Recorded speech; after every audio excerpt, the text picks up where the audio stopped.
আসসালামু আলাইকুম ওরহমতুল্লাহি ওয়াবারকাতু।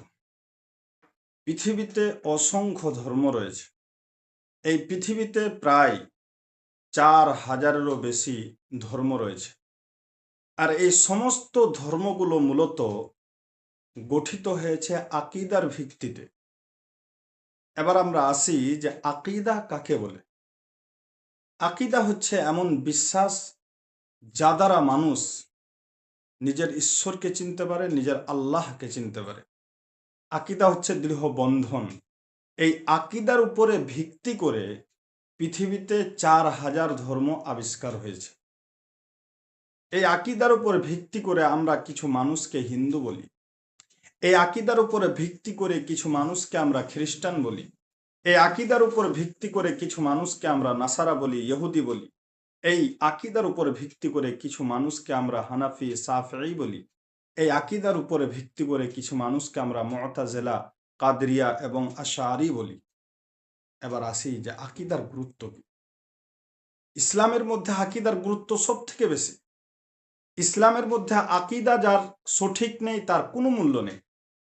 ইসলামের মধ্যে আকিদাই হচ্ছে মেন। এবার আমরা কিছু ভ্রান্ত আকিদা এবং তার শরঈ সমাধান সম্পর্কে আলোচনা করব। আকিদা আমরা জানতে পারলাম যে ইসলামের মূল ভিত্তি হচ্ছে আকিদা। আমল ডিপেন্ড করে মূলত আকিদার উপরে। যার আকিদা ঠিক তার আমল ঠিক, যার আকিদা ঠিক নয় তার আমল ঠিক নয়। কারণ পৃথিবীতে যতগুলো ধর্ম রয়েছে প্রত্যেক ধর্মের মানুষেরাই আমল করে। আপনি যদি আমাদের ভাইদের দেখেন, আমাদের হিন্দু সনাতনী ভাইদেরকে দেখেন, তারাও কিন্তু আমল করে। যেমন তারাও সকালে পূজা করে, বিকালে পূজা করে, যখন দোকান খুলতে যায় আগরবাতি জ্বালিয়ে পূজা করে। আপনি একদিন জালসা করেন, তারা 7 দিন কীর্তন করে। তাহলে এবাদত তো তারাও করছে। এবার যদি আপনি খ্রিস্টানদের কাছে যান, তাহলে আমরা যেমন শুক্রবারে সালাত আদায় করার জন্য মসজিদে আসি, সমস্ত একটা জামায়াত হয়। যদিও আমাদের পঞ্চম দিন এবং রাত্রিতে 5 বার মসজিদে যেতে হয়, কিন্তু একটা জামায়াত হয়, সমস্ত মানুষ একত্রিত হয়ে জুমার দিন। ঠিক একইভাবে শনিবারের দিন খ্রিস্টানরাও জুমা পড়ে, তারাও সালাত আদায় করে। তাহলে পার্থক্যটা কোথায়? পার্থক্য হচ্ছে আকিদা। আকিদা শুদ্ধ না থাকার কারণে তাদের আমল গ্রহণযোগ্য হবে না। আল্লাহ রাব্বুল আলামিন বলছেন, ওয়ামাই ইয়াবতাগি গায়রাল ইসলামি দীনান ফালান ইউকবালা মিনহু ওয়া হুয়া ফিল আখিরাতি মিনাল খাসিরিন।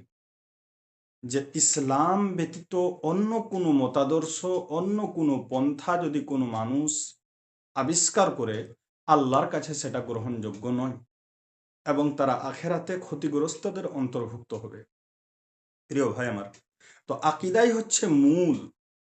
তবে মুসলিমদের মধ্যে অসংখ্য এমন আকিদা রয়েছে যেটা ইসলাম সাপোর্ট করে না, যেটা কোরআন এবং হাদিস সাপোর্ট করে না। কিছু ভ্রান্ত আকিদার কথা আমি উল্লেখ করে যাই। যেমন 31st নাইট, ডিসেম্বরের 31 তারিখে কিংবা জানুয়ারির 1 তারিখে যদি কেউ ভালোভাবে দিনটিকে কাটায়, তাহলে মনে করা হয় যে সারা বছর নাকি তার ভালো কাটে। এটা কি বিজ্ঞান সাপোর্ট করে? যারা বিজ্ঞান সাপোর্ট করেন, যারা বিজ্ঞান পড়াশোনা করেন, তারা কি এটা বলেন যে এটা বিজ্ঞান ভিত্তিক কোনো কথা বা বিজ্ঞান ভিত্তিক কোনো কর্ম, যে 31st নাইট বা জানুয়ারির 1 তারিখ যদি ভালোভাবে কাটাই তাহলে পুরো বছরটি আমার ভালোভাবে কাটবে? এটা কেউ সাপোর্ট করে না। বিজ্ঞানও সাপোর্ট করে না, যুক্তিও সাপোর্ট করে না, ধর্মও সাপোর্ট করে না। অথচ কিছু মানুষ এটাকে বিশ্বাস করে যে যদি আমরা এই রাতটিকে ভালোভাবে কাটাতে পারি, এই দিনটিকে ভালোভাবে উদযাপন করতে পারি, তাহলে আমাদের বাকি বছরটা ঠিক যাবে। এটি একটি ভ্রান্ত আকিদা এবং তার শরঈ সমাধান হচ্ছে যে কোনো দিন আল্লাহ রাব্বুল আলামিনের কাছে অন্য দিনের থেকে বেশি মর্যাদা রাখে না। তবে আল্লাহ রাব্বুল আলামিন যেটা ঘোষণা করেছেন, তো এই দিনটি মূলত ইসলামের উপর ভিত্তি করে কোনো মর্যাদা সম্পূর্ণ দিন নয়। এটি হচ্ছে সম্পূর্ণ একটি বিজাতিদের কালচার, সম্পূর্ণ একটি ইহুদি এবং খ্রিস্টানদের কালচার। অতএব মুসলিমদেরকে এখান থেকে বেরিয়ে আসা অতীব জরুরি এবং ফরজ একটি বিষয়। অনেকেই মনে করেন যে জোড়া কলা যদি খায় তাহলে যমজ সন্তান হবে। এটিও একটি মারাত্মক এবং ভ্রান্ততম আকিদা, যার শরঈ সমাধান হচ্ছে যে ছেলে একটা হবে না দুটা হবে এটা কেবলমাত্র আল্লাহ রাব্বুল আলামিনই নির্ধারণ করতে পারেন, কোনো মানুষের বিষয় নয় এটা। এরকমই অসংখ্য ভ্রান্ত আকিদা আমাদের সমাজের মধ্যে রয়েছে। চন্দ্রগ্রহণের সময় যদি কোনো গর্ভবতী মহিলা কোনো কিছু কাটে, বাগুন হোক, আলু হোক, টমেটো হোক, তাহলে তার গর্ভের মধ্যে যে সন্তান রয়েছে তার নাকি নাক কেটে যাবে, ঠোঁট কেটে যাবে, দাঁতগুলো একা বেঁকা টেঢ়া হয়ে যাবে। এটাও একটা ভ্রান্ত আকিদা এবং তার শরঈ সমাধান হচ্ছে যে আল্লাহ রাব্বুল আলামিনই একটা সন্তানকে ভালোভাবে বানান এবং তার রূপ দেন। আল্লাহ রাব্বুল আলামিনই এটা করেন। আল্লাহ রাব্বুল আলামিন ব্যতীত অন্য কারো ক্ষমতা নেই যে সেই বাচ্চাটার দাঁতগুলো আঁকা বাঁকা করে দিবে বা ঠোঁট কেটে যাবে ইত্যাদি ইত্যাদি। তো এটাও একটা সমাজের মধ্যে ভ্রান্ত একটা আকিদা।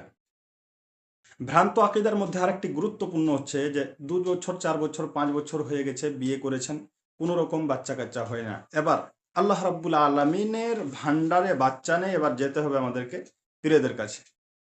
পীরের কাছে যাওয়া হলো কিসের জন্য? বাচ্চা চাওয়ার জন্য। পীর নাকি বাচ্চা দিতে পারে, পীর নাকি সম্পদ বাড়াতে পারে। এই আকিদা যদি কোনো মুসলমান করে তাহলে সে ইসলামের দায়রাতে থাকতে পারে না। যে আল্লাহ ব্যতীত অন্য কারো কাছেও ক্ষমতা রয়েছে যে সে সন্তান দিতে পারে, সে ব্যবসাতে উন্নতি করতে পারে, সে অ্যাক্সিডেন্ট থেকে বাঁচাতে পারে। এটা হচ্ছে মারাত্মকতম এবং ভয়ঙ্করতম একটা আকিদা এবং শিরকি আকিদা। আল্লাহ রাব্বুল আলামিন এই ব্যাপারে বলছেন যে ওয়ামান ইউশরিক বিল্লাহ ফাকাদ হাররামাল্লাহু আলাইহিল জান্নাহ ওয়া মাওয়াহুন নার। যে ব্যক্তি শিরিক করবে আল্লাহ রাব্বুল আলামিন বলছেন যে তার জন্য আমি জান্নাতকে হারাম করে দিয়েছি, ওয়া মাওয়াহুন নার, এবং সে জাহান্নামের মধ্যেই নিক্ষেপ হবে, জাহান্নামের মধ্যেই তার ঠিকানা হবে।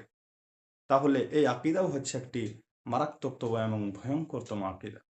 প্রিয় ভাই আমার, এই মুহূর্তে আমরা আরো কিছু আকিদার কথা বলি যেটা সমাজের মধ্যে প্রচলিত আছে। সমাজের মধ্যে একটি প্রচলিত ভ্রান্ত আকিদা হচ্ছে যে রাত্রে ঝাড়ু দেওয়া যাবে না। রাত্রে যদি বাড়িঘর ঝাড়ু দেওয়া হয় তাহলে নাকি বরকত বেরিয়ে যাবে, অথচ ওই বাড়িতে কোনোদিন কোরআন পড়া হয় না, কোনোদিন নামাজ পড়া হয় না। তাহলে বাড়িতে ঝাড়ু দিলে বরকত বেরিয়ে যাবে? নয়, এটা একটা ভ্রান্ত আকিদা। বরকত যদি নিতে চান আল্লাহ রসুল সাল্লাল্লাহু আলাইহি ওয়াসাল্লামের পন্থাতে নিতে হবে। নবীজি সাল্লাল্লাহু আলাইহি ওয়াসাল্লাম বলেছেন যে যে বাড়িতে পবিত্র কোরআন পড়া হয় এবং বিশেষ করে সূরা বাকারা পড়া হয় সেই বাড়িতে শয়তান থাকে না। আর যেই বাড়িতে শয়তান থাকে না সেই বাড়িতে ফারিস্তা থাকে। আর যে বাড়িতে ফারিস্তা থাকে সেই বাড়িতে অটোমেটিকলি বরকত আসবে। তাহলে বরকতের পন্থা নবীজি সাল্লাল্লাহু আলাইহি ওয়াসাল্লাম শিখেছেন যে কোরআন পড়তে হবে, তাহলেই বরকত আসবে। সূরা মুলক কোনো মানুষ যদি পড়ে তাহলে তার বাড়িতে বরকত আসবে। আপনি যদি রাত্রের বেলা ঘর ঝাড় দিয়ে না বার করেন তার মানে আপনার বাড়িতে বরকত থাকবে, বিষয়টা এমন নয়। এটা একটা ভ্রান্ত আকিদা। আপনি যে কোনো সময় পরিষ্কার করতে পারেন, সমস্যা নেই। প্রিয় ভাই আমার, ঠিক একইভাবে অনেকগুলো ভ্রান্ত আকিদা সমাজের মধ্যে রয়েছে যেগুলো থেকে আমাদেরকে উদ্ধার হতে হবে, বের হতে হবে। রাত্রে হলদি দেওয়া যাবে না, এরকম ভ্রান্ত আকিদা সমাজের মধ্যে আছে। প্রথম কাস্টমারকে ঘুরানো যাবে না, এটাও একটা ভ্রান্ত এবং খারাপ আকিদা। যে প্রথম কাস্টমারকে যদি ঘুরানো যায় তাহলে পরবর্তী ধারে চলে যাবে। এরকম অনেকগুলো ভ্রান্ত আকিদা রয়েছে। দোকান খোলার পরে সর্বপ্রথম ধার দেওয়া যাবে না, ধার দিলে গোটা দিনমান ধার যাবে। এটা হচ্ছে একটা ভ্রান্ত আকিদা। রাস্তাতে চলছেন, চলতে চলতে হঠাৎ একটা বিড়াল পার হয়েছে, রাস্তা কেটে গেছে, ওখানে দাঁড়াতে হবে, এটাও একটা ভ্রান্ত আকিদা। এরকম অসংখ্য ভ্রান্ত আকিদা সমাজের মধ্যে রয়েছে। আল্লাহ রাব্বুল আলামিন আমাদেরকে এই সমস্ত ভ্রান্ত আকিদা থেকে বের হয়ে সঠিক আকিদা গ্রহণ করার তৌফিক দান করুক। আমিন। ওয়া আখির দাওয়ানা আলহামদুলিল্লাহি রাব্বিল আলামিন। আসসালামু আলাইকুম ওয়া রাহমাতুল্লাহি ওয়া